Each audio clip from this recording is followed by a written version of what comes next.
Hello everyone, welcome to my YouTube channel. तो चलिए आज का टॉपिक हमारा बहुत इंपॉर्टेंट होने वाला है क्योंकि आज हम प्रैक्टिस सेट नंबर 7वां देखने वाले हैं यूपी होमगार्ड का। और ये पब्लिश किया गया RWA के द्वारा बाय अंकित भाटी सर। और आपको बताते चले कि इससे पहले भी मैं 25 प्रैक्टिस सेट करवा दी हूँ एग्जामपुर का, वो भी होमगार्ड के लिए। तो अगर आप चैनल पे नए हैं तो आप जा करके हमारे प्लेलिस्ट में चेक कर सकते हैं। और उसके साथ साथ वन लाइनर भी, इसको करवाने के बाद मैं वन लाइनर एग्जामपुर का करवाऊंगी। ओके, तो चलिए देर नहीं करते हैं, क्वेश्चन की तरफ प्रैक्टिस सेट नंबर 7 में हम क्वेश्चन देखते हैं। ओके, चलिए प्रैक्टिस सेट नंबर 7 में हमारा देखिए क्वेश्चन क्या दिया हुआ है। देखिए सबसे पहला क्वेश्चन दिया हुआ है कि भारत का सबसे बड़ा नदी बेसिन कौन सा है। तो ध्यान रखिएगा गंगा है। अगला है कि 19वीं सदी के सामाजिक सुधार आंदोलन में महिला सशक्तिकरण से जुड़ा आर्य महिला समाज किस वर्ष स्थापित हुआ था। तो ध्यान रखिएगा 1882 में से किसी संविधान की आत्मा के रूप में वर्णित किया गया है। तो ध्यान रखिएगा प्रस्तावना को। अगला है कि आधुनिक भारत में लॉर्ड कैनिंग के कार्यकाल की प्रमुख घटना कौन सी थी। तो उस समय प्रमुख घटना 1857 का प्रथम स्वतंत्रता संग्राम हुआ।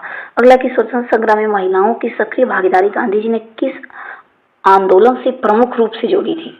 तो ध्यान रखिएगा करेक्ट आंसर बी होगा इसमें, असहयोग आंदोलन 1920 से 22 में जोड़ी थी। ठीक है। अगला है कि भूकंप की तीव्रता मापने के लिए मुख्य रूप से किस पैमाने का उपयोग किया जाता है। ध्यान रखिएगा तीव्रता को मापने के लिए भूकंप के रिएक्टर स्केल का यूज करते हैं। अगला है कि आधुनिक भारतीय इतिहास में राजा राम मोहन रॉय को किसके जनक के रूप में जाना जाता है। तो ध्यान रखिएगा भारतीय पुनर्जागरण के जनक के रूप में हम राजा राम मोहन रॉय को जानते हैं। अगला क्वेश्चन है कि भारत के नियंत्रक एवं महालेखा परीक्षक CAG की नियुक्ति कौन करता है। ध्यान रखिएगा इन लोग की नियुक्ति राष्ट्रपति के द्वारा होती है। नेक्स्ट है कि 2004 की हिंद महासागर सुनामी ने भारत के किस, आगे पढ़ लेते हैं, भारत के किस तटीय राज्य को सबसे अधिक प्रभावित किया। तो ध्यान रखिएगा तमिलनाडु को। नेक्स्ट है कि आगरा शहर का संस्थापक कौन था। तो ध्यान रखिएगा Sikandar Lodhi. Next one stop centre योजना का प्रमुख उद्देश्य क्या है। इसका उद्देश्य है हिंसा प्रभावित महिलाओं को सहायता प्रदान करना। नेक्स्ट क्वेश्चन है कि भारत में राजस्व प्रशासन के अंतर्गत कौन सी तहसीलदार द्वारा किया जाता है। तो ध्यान रखिएगा एक कल की जगह भू राजस्व संग्रह तहसीलदार के द्वारा किया जाता है। अगला है कि सोशल मीडिया प्लेटफॉर्म को प्रोफेशनल नेटवर्किंग के लिए सबसे उपयुक्त क्यों माना जाता है। तो ध्यान रखिएगा लिंक्डइन में को माना जाता है। अगला है कि आधुनिक भारत के एकीकरण में सरदार वल्लभ भाई पटेल की भूमिका से संबंधित निम्नलिखित में से कौन सा कथन सही है। ध्यान रखिएगा उन्होंने 562 रियासतों को एकीकरण किया और 1949 तक पूरा किया। ऑप्शन नंबर 1 करेक्ट हो जाएगा। ओके, नेक्स्ट क्वेश्चन दिया है कि इसमें बोला है कि 2025 में भारत की अर्थव्यवस्था चौथी रैंक पर पहुंच गई है। तो ध्यान रखिए हमारी चौथी नंबर पर पहुंच गई है। अगला कि लॉफिंग गैस का रासायनिक नाम क्या है। तो इसका रासायनिक नेम देख लीजिए नाइट्रस ऑक्साइड है। ऑप्शन सी करेक्ट हो जाएगा। ओके, आइए अगले प्रश्न की तरफ बढ़ते हैं। अगला क्वेश्चन क्या दिया है देखिए, अगला है कि जिला पुलिस इकाई का प्रमुख अधिकारी कौन होता है। तो ध्यान रखिएगा वरिष्ठ पुलिस अधीक्षक होता है। ओके, जिसे हम SPV भी कहते हैं, फिर पुलिस अधीक्षक कहते हैं। अगला है कि राजस्व व्यय क्या है। तो ध्यान रखिएगा ये दैनिक संचालन व्यय होता है। नेक्स्ट क्वेश्चन है कि भारत का सबसे दक्षिणतम बिंदु कौन सा है। तो सबसे दक्षिणतम बिंदु इंदिरा पॉइंट है। अगला है कि फेसबुक ने भारत में किस समस्या से जूझते लोगों के लिए विशेष उपकरण लॉन्च किए हैं। तो बी करेक्ट हो जाएगा आत्महत्या विचार को। अगला है कि भारत में काली मिट्टी मुख्य रूप से कहाँ पाई जाती है। तो भारत में काली मिट्टी मुख्य रूप से दक्कन पठार में। अगला है कि भारत में भू राजस्व और भूमि अधिकारों का प्रावधान किसके अधीन किया जाता है। तो ध्यान रखिएगा राजस्व विभाग राज्य के अधीन किया जाता है। अगला है कि भारतीय संविधान के किस अनुच्छेद के तहत राष्ट्रपति को क्षमादान की शक्ति है। तो ध्यान रखिएगा अनुच्छेद 72 के अंतर्गत। अगला एक भारत में 2001 का भुज भूकंप किस रिएक्टर स्केल पर मापा गया और इसका मुख्य प्रभाव क्षेत्र क्या था। तो ध्यान रखिएगा 7.9 रिएक्टर कच्छ भुज क्षेत्र पर। नेक्स्ट है कि पंचायती राज को किस संवैधानिक संशोधन अधिनियम द्वारा संवैधानिक दर्जा प्राप्त है। तो 73वां संशोधन के तहत पहली महिला शिक्षिका के रूप में। अगला लोकसभा का अध्यक्ष अपना त्यागपत्र किसे संबोधित करता है। तो ध्यान रखिएगा वो लोकसभा का अध्यक्ष अपना त्यागपत्र लोकसभा के उपाध्यक्ष को देता है। अगला है कि राष्ट्रीय जांच एजेंसी का गठन किस वर्ष किया गया। तो ध्यान रखिएगा 2008 में। अगला प्रधानमंत्री उज्ज्वला योजना का शुभारंभ उत्तर प्रदेश के किस जिले से किया गया था। तो बलिया जिले से। नेक्स्ट है कि मनी लॉन्ड्रिंग यानी कि धन शोधन का मुख्य उद्देश्य क्या होता है। तो सी करेक्ट हो जाएगा शेयर बाजार को नियंत्रण करना। अगला है संघाई सहयोग संगठन का मुख्यालय कहाँ है? ध्यान रखिएगा इसका मुख्यालय पूछ रखा है तो बीजिंग यानी कि चीन में है। अगला है कि भारत में नीली क्रांति का संबंध किससे है?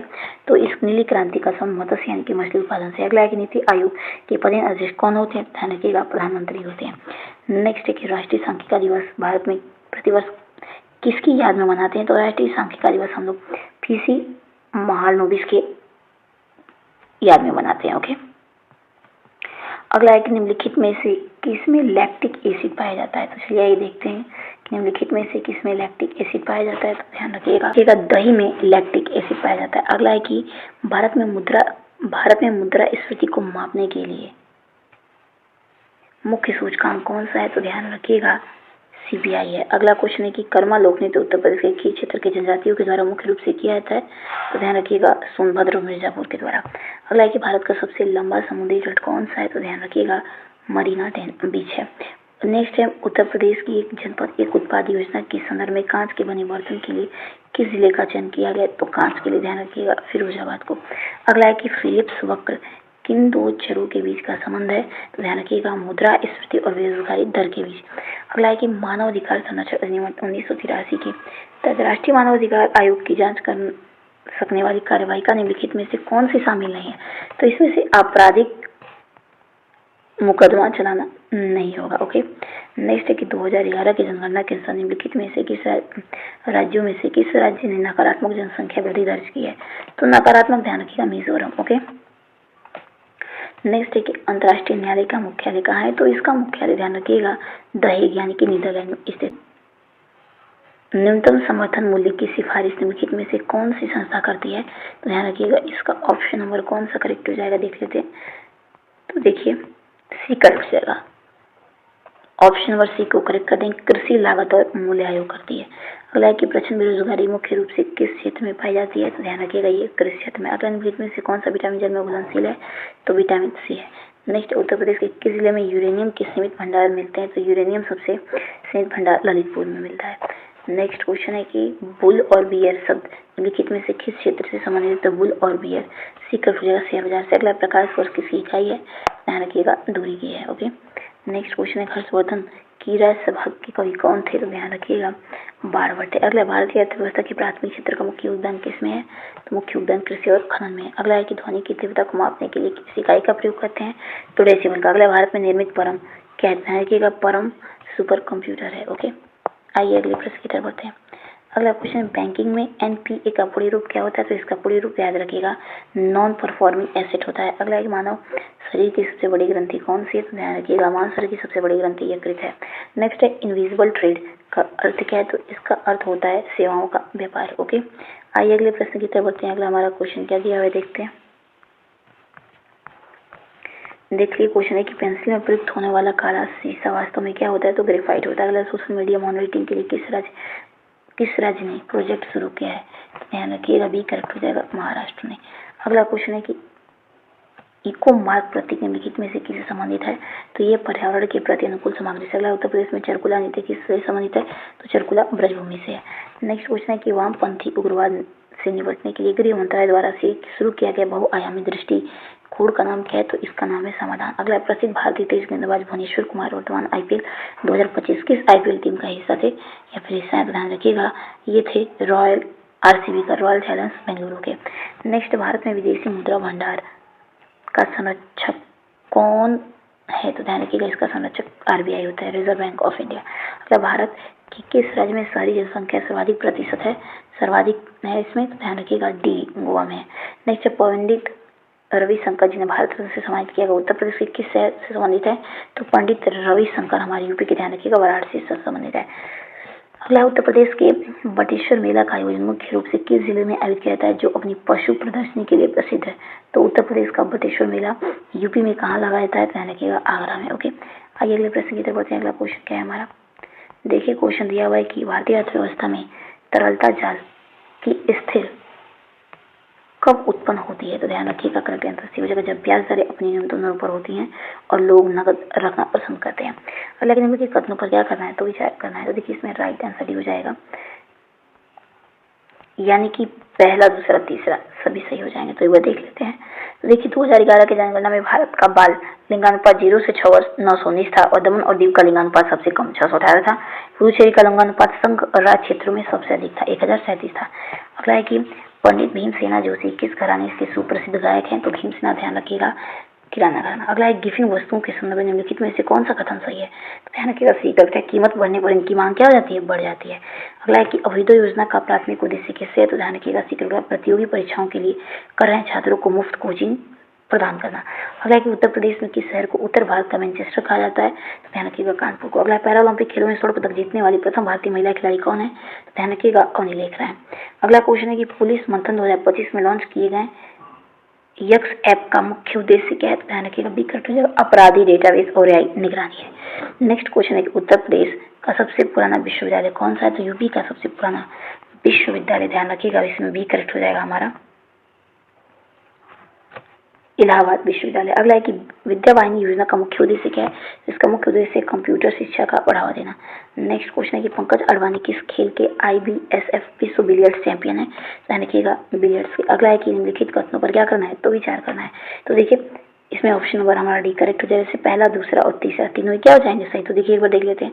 2000 जनगणना के अनुसार भारत की कुल जनसंख्या 121.08 करोड़ थी और भारत का लिंगानुपात 943 महिला प्रति 1000 पुरुष था और भारत की साक्षरता 74.04% था। ओके। अगला की प्रसिद्ध पुस्तक गीतांजलि के लेखक कौन है? ध्यान रखिएगा, रविन्द्रनाथ टैगोर। अगला मानवाधिकार संरक्षण अधिनियम 1993 में कुल कितनी धाराएं हैं? तो ध्यान रखिएगा, ऑप्शन बी कर 23 धाराएं और 8 अध्याय हैं इसमें। ओके। आइए अगले प्रश्न की तरफ बढ़ते हैं। अगला क्वेश्चन दिया है कि कस्तूरबा गांधी बालिका योजना के तहत उत्तर प्रदेश में किन बालिकाओं को प्राथमिकता दी जाती है? तो ध्यान रखिएगा, सी करेक्ट हो जाएगा, अनुसूचित जाति और जनजाति और पिछड़ा वर्ग को। अगला उत्तर प्रदेश में वर्तमान FSL लैक्स कार्यरत है।